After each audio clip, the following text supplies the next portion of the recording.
अस्सलाम वालेकुम व्यूअर्स, आज हम रेड करेंगे डॉक्टर शहबाज गिल के व्लॉग में, जिसमें वो बता रहे हैं कि इसहाक डार ने जनरल बाजवा को गालियां दी हैं, उसकी इंसल्ट की है।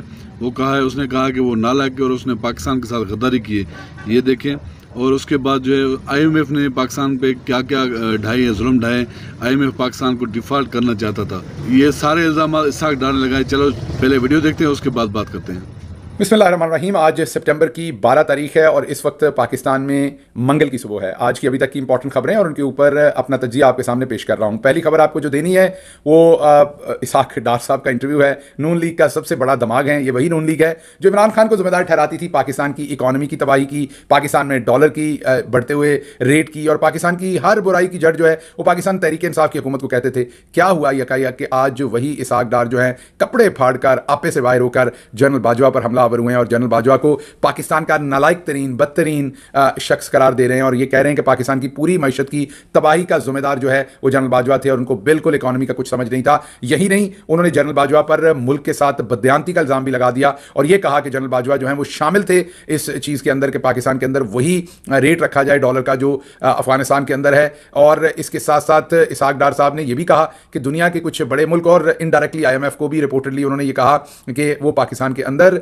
इंस्टेबिलिटी लाना चाहते थे और पाकिस्तान को दिवालिया करना चाहते थे। संगीन इल्जामात लगाए हैं जनरल बाजवा के ऊपर, संगीन इल्जामात हैं। दूसरे लफ्जों में अगर आप ये कहें तो गद्दारी के इल्जामात हैं ये जनरल बाजवा के ऊपर जो इसहाक डार ने लगा दिए हैं। आपे से बाहर थे इसहाक डार, शदीद गुस्से में थे, मुंह से आग भी निकल रही थी और थूक भी निकल रहा था। नदीम मलिक साहब के प्रोग्राम में वो मौजूद थे। उसके साथ साथ एक बेहतरीन इंटरव्यू दिया है अजहर अब्बास साहब ने, सॉरी मजहर अब्बास साहब ने, अजहर उनके भाई हैं। मजहर अब्बास साहब ने एक पाकिस्तान के बड़े जर्नलिस्ट हैं। उन्होंने कहा है कि अगर इमरान खान के बारे में कहा जाता है कि उन्होंने फौज की किसी इदारे की रेड लाइन क्रॉस की है तो फिर जनरल बाजवा ने भी पाकिस्तान के आइन की रेड लाइन क्रॉस की है। पाकिस्तान में एक इलेक्टेड हुकूमत को गिराया साजिश करके, उनके ऊपर कोई पर्चा नहीं है, उनके ऊपर कोई कार्रवाई नहीं है, वो बाहर बैठे हुए हैं। ये भी बड़ी इंटरेस्टिंग स्टेटमेंट है। इन दोनों के ऊपर डिस्कशन करते हैं। तीसरी खबर जो आपके सामने रखनी है वो है कि लतीफ़ खोसा और एतजाज़ अहसन साहब के ऊपर भी गद्दारी और बगावत के पर्चे दर्ज कर दिए हैं। होने ही थे, देर हो गई काफ़ी। मैं तो बहुत पहले एक्सपेक्ट कर रहा था कि इनके पर हो जाएंगे, क्योंकि पाकिस्तान के अंदर जो भी सोचता है आज़ादाना सोच की बात करता है, पाकिस्तान के अंदर आइन की बात करता है, कानून की बात करता है, इखलाकियात की बात करता है, उसकी या नंगी वीडियो सामने आती है या गद्दारी और बगावत का पर्चा उसके ऊपर आता है। तो ये तो होना ही था।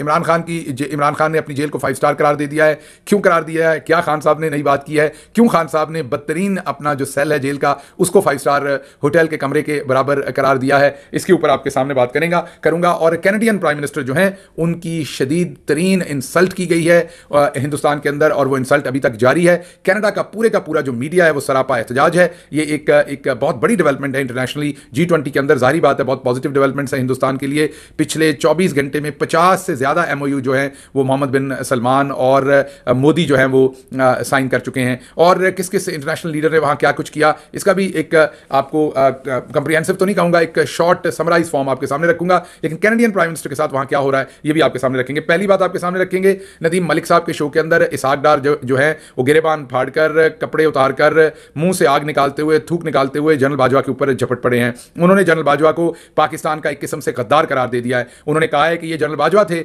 जिन्होंने पाकिस्तान के अंदर डॉलर का रेट जो है वो अफगानिस्तान के बराबर रखने को कहा। हालांकि ये झूठ है, अफगानिस्तान के अंदर तो रेट डॉलर का बहुत कम है, पाकिस्तान में तो बहुत ज़्यादा है। लेकिन बहरहाल उन्होंने जनरल बाजवा पर इल्जाम लगाए और ये भी कहा कि जनरल बाजवा जो है वो बहुत ही नालायक थे, उन्हें इकॉनमी की कुछ समझ नहीं थी, वो बदतरीन थे इकोनॉमिकली और वो अपने आप को बड़े अकलमंद समझते थे और उनकी वजह से पाकिस्तान की तबाही हुई है। वो यहीं नहीं रुके, उन्होंने इसके साथ साथ IMF को भी कहा और इंटरनेशनल कुव्वतों को कहा कि वो पाकिस्तान को दिवालिया करना चाहते थे। जनाब इसहाक डार साहब ने ये फरमाया कि अगर उनकी बातें मान ली जाती तो आज पाकिस्तान इन हालात में ना होता, पाकिस्तान बहुत बेहतर हालात में होता। जनरल बाजवा अपने गिरेबान में जानकर ये पूछते तो होंगे। इन्हीं लोगों के साथ हाथ मिला के उन्होंने एक इलेक्टेड गवर्नमेंट, इमरान खान की हुकूमत की पीठ में छुरा घूमते हुए, अपने आइन के साथ गद्दारी करते हुए, एक आर्मी चीफ होने के नाते उनका ये काम नहीं था कि वो एक इलेक्टेड हुकूमत को साजिश करके गिराते। उन्होंने अपने मुल्क की आइन के साथ गद्दारी करते हुए ये काम किया और जिन लोगों को लाए ये वही इसहाक डार हैं जिन्हें पाकिस्तान एयरफोर्स के जहाज़ के अंदर बिठा कर लाया गया था मुल्क के मामलात को संवारने के लिए। आज वही इसहाक डार जो हैं वो जनरल बाजवा को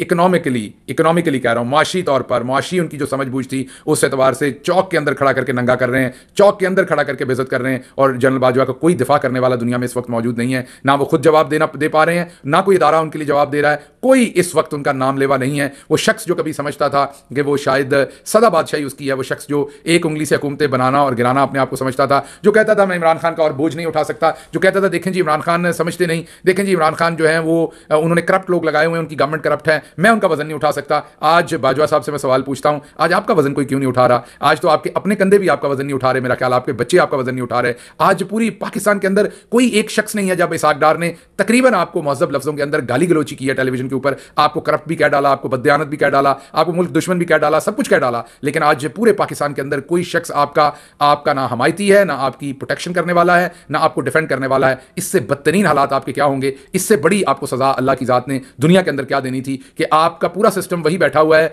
वही पार्टी है जिसको आप जहाज़ों में बिठाकर लाए थे और वो आपके कपड़े उतार रहे हैं आज अवाम के अंदर। इससे बड़ी इंसान के लिए मैं यही कहूंगा पाकिस्तानियों के लिए कि इबरत की जाए है, ये तमाशा नहीं है ये दुनिया जो है। जनरल बाजवा अगर इबरत पकड़ें तो आज जो बदतरीन इंसल्ट उनकी इसहाक डार ने की है, ठीक किया है गलत किया है ये एक अलग बात है, लेकिन आप ये तो देखें कि आपकी इंसल्ट किसने की है? साका जी ने की है। मीन बंदा बेइज्जत भी हो तो चले किसी चंगे बंदे के हाथों हो जाए, बंदे की इज्जत रह जाती है। बाजवा साहब आपके पल्ले तो बदकिस्मती से कुछ भी नहीं रहा, आपकी किस्मत में बेइज्जत होना भी है और वो भी साके की हाथों से है, तो आप खुद ही समझ सकते हैं अगली इसकी कॉनोटेशन क्या है मेरी।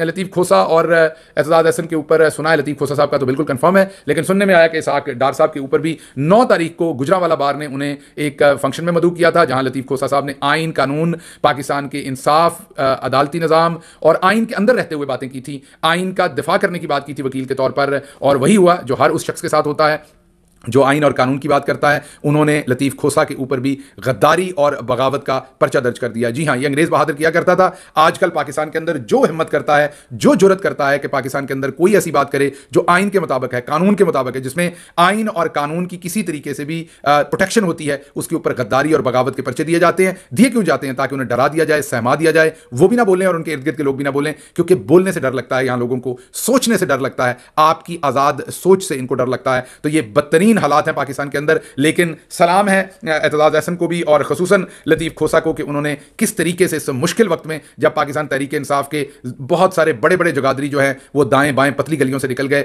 और उन्होंने बदकिस्मती से बहुत सारे लोगों ने बुज़दिली की आला तरीन मसालें कायम की। उस वक्त एतजाज़ हसन ने, लतीफ़ खोसा ने, मैं यही कहूँगा मियाँ महमूद और रशीद ने, बहुत सारी ख़वातीन, यास्मीन राशिद साहबा और उन समेत एजाज चौधरी साहब ने, गवर्नर उमर चीमा ने, चौधरी परवेज़ अलाई ने, इन तरह के और भी बहुत सारे दोस्त हैं जैसे अलीम आदिल शेख हैं कराची से, इन लोगों ने दबा कर वफादारी की जो है वो मिसालें कायम की हैं। फरदौस शमीम नकवी हैं और भी बहुत सारे लोग हैं जिन्होंने दबा कर वफादारी की जो है वो मिसालें कायम की हैं, और बहुत सारे जो बेवफा निकले आज वो जलीलो ख्वार हैं पब्लिक के सामने। लेकिन खोसा साहब और एतजाज़ साहब के ऊपर ये जो गद्दारी का पर्चा है ये कहीं नहीं जाएगा, जारी बात अदालतें ने उड़ा देंगे, लेकिन इससे ये नजर आ रहा है कि रियासत कितनी कमजोर है, रियासत किस तरह शेक कर रही है और एक बयान, एक तकरीर से हिल के रह जाती है। तो मैं आपको ये बता दूं कि वक्त दूर नहीं है जब ये पूरे का पूरा जो झूठ का पूरा एक फसाड बना हुआ है, एक पूरी बिल्डिंग झूठ के ऊपर खड़ी की हुई है, ये सब धड़ाम करके गिरने वाली है, क्योंकि डर का आलम यह है कि एक तकरीर जो है वो पूरी रियासत को हिला रही है इस टाइम।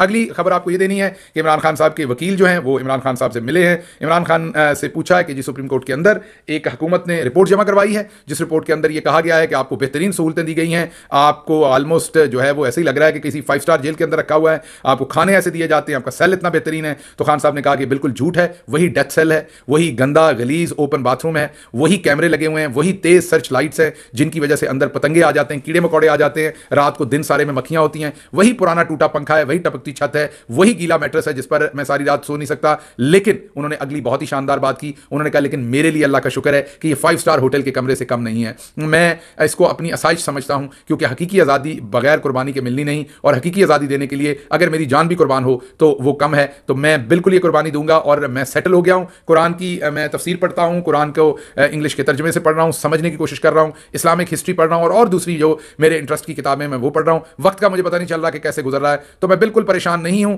परेशान हूं तो बाहर बैठी आवाम के लिए हूं जो बिजली के बिल देने से तंग हैं, परेशान हूं इमरान खान ने कहा तो मैं उनके लिए हूं जो भूख की वजह से अपनी जिंदगियां ले रहे हैं, परेशान हूं तो मैं उन लोगों की वजह से हूं जो महंगाई की वजह से इस टाइम अपने घर की 2 वक्त की रोटी नहीं चला पा रहे। इमरान खान ने पैगाम दे दिया उन लोगों को जो ये कहते थे कि 2 दिन में, 4 दिन में, 5 दिन में इमरान खान भागने के लिए एनआरओ मांगेगा, एनआरओ देगा या एनआरओ लेगा। तो पैगाम मिल गया कि इमरान खान तो अब उस गीले मैट्रेस को, उस गंदे तफन ज़दा जो वो सेल है उसको भी अब 5 स्टार होटल समझ रहा है, क्योंकि वो ये समझ रहा है कि अल्लाह ने उसको चुना है इस कुर्बानी को देने के लिए, इस कौम की किस्मत बदलने के लिए। इमरान खान को मुश्किल में से गुजरना पड़ रहा है, ये बात इमरान खान को भी पता है और हम सबको पता है, और हम सब की दुआएं इमरान खान साहब के साथ हैं। आखिरी खबर अब मैंने आपको ये देनी थी कि G20 के अंदर जहां पर आप देख रहे हैं कि गोल्ड और ग्लिटर है, जहां जफियां पड़ रही हैं, जहां पर बेहतरीन तरीके से हिंदुस्तान अपनी ताकत को, अपनी अपनी कामयाबी को, अपनी पूरी दुनिया के अंदर इस टाइम सताइश को, अपनी पूरी दुनिया के अंदर जो एक्सेप्टेंस है उसको सेलिब्रेट कर रहा है। उसी जगह के ऊपर अगर आप देखें तो बहुत सारे दूसरे मुल्क जो हैं रेसिप्रोकेट कर रहे हैं हिंदुस्तान को। आप अगर गौर से फ्रेंच प्रेसिडेंट का ट्वीट देखें तो वो मोदी को बहुत ही जोर से गले मिल रहे हैं और ट्वीट किया उस तस्वीर को लगाकर, वन वर्ल्ड वन फैमिली। और ये बहुत बड़ी बात है कि हिंदुस्तान को अपनी फैमिली करार दिया जा रहा है। उसी के साथ साथ बरतानिया के प्राइम मिनिस्टर तो हैं ही हिंदुस्तानी, निजाद ऋषि साहब, वो भी वहां पर भरपूर तरीके से मौजूद हैं। सदर बाइडन ने भी बड़ा पुरतपाक काम किया है। और तो और हमारे अपने मोहम्मद बिन सलमान साहब ने भी वहां 24 घंटे के अंदर 50 MOU कर दिए हैं। मुझे सिर्फ एक ही परेशानी है कि कहीं जो MOU उन्होंने हमारे साथ करना था 27 अरब वाला, कहीं गलती से वो भी 25 अरब डॉलर वाला, वो कहीं गलती से वो भी तो हिंदुस्तान के साथ ही साइन नहीं कर दिया। जो हमें 25 अरब मिलना था वो भी हिंदुस्तान ही ले जाए, तो मेरे लिए तो परेशानी ये बनी थी। बहरहाल वहां पर एक जो भी हिंदुस्तान में हो रहा है वहां पर एक और साइड ऑफ द स्टोरी भी है, वो है कैनेडियन प्राइम मिनिस्टर की। मैंने पहले भी आपको बताया था कि जो कनाडा के अंदर सिख आबाद हैं, बहुत सारे सिखों को हिंदुस्तान चाहता है कि कनाडा निकाल दे, क्योंकि हिंदुस्तान ने उनके खिलाफ गद्दारी और बगावत के पर्चे बनाए हुए हैं। जी हाँ, जैसे हमने एजाज एहसन, लतीफ खोसा, मोहित पीरजादा, साबिर शाकर, शहबाज गिल, अरशद शरीफ शहीद, इनके ऊपर गद्दारी और बगावत के बनाए हैं। ऐसे ही माफ कीजिएगा, ऐसे ही हिंदुस्तान ने कश्मीरी मुसलमानों पर और बदकिस्मती से सिखों की लीडरशिप के ऊपर जो कनाडा के शहरी हैं उनके ऊपर बनाए हुए। अब हिंदुस्तान कहता है कनाडा को कि उनको कनाडा से निकाल दें। कनाडा कहता है वो हमारे शहरी हैं, कानून के मुताबिक हम नहीं निकाल सकते। इस चीज़ का बदला लेने के लिए कैनेडियन प्राइम मिनिस्टर को शदीद तरीन बेइज्जत किया गया है इंडिया के अंदर। और तस्वीरें जो आ रही हैं वहाँ से मोदी उनका हाथ पकड़े हुए हैं,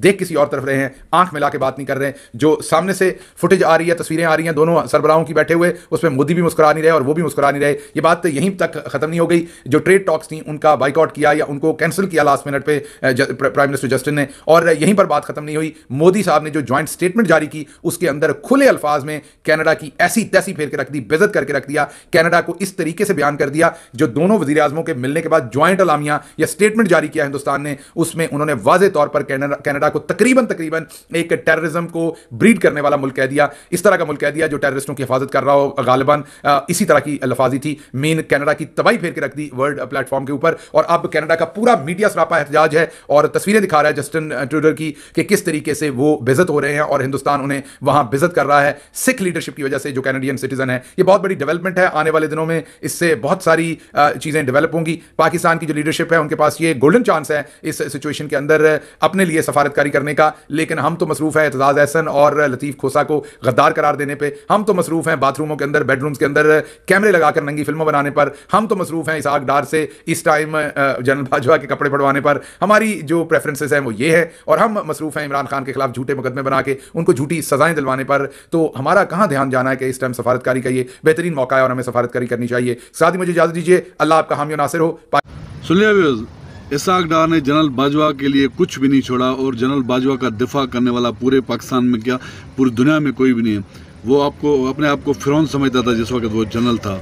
आज उसके साथ क्या हो रहा है ये इसहाक डार ने कहा है एक टीवी चैनल में नदीम मलिक के साथ। और दूसरा उसने कहा कि IMF ने भी पाकिस्तान को डिफॉल्ट करने के लिए सारे इंतजाम किए थे लेकिन हमने बचाया। ये उसने इल्ज़ाम लगाए, वो सारे अपने तफसीली सुन लिए। ये है पाकिस्तान का। तो व्यूअर्स, वीडियो पसंद आए तो वीडियो को लाइक और शेयर जरूर कीजिएगा और अगर चैनल पर नए तो प्लीज़ चैनल को सब्सक्राइब करें। शुक्रिया, अल्लाह हाफिज़।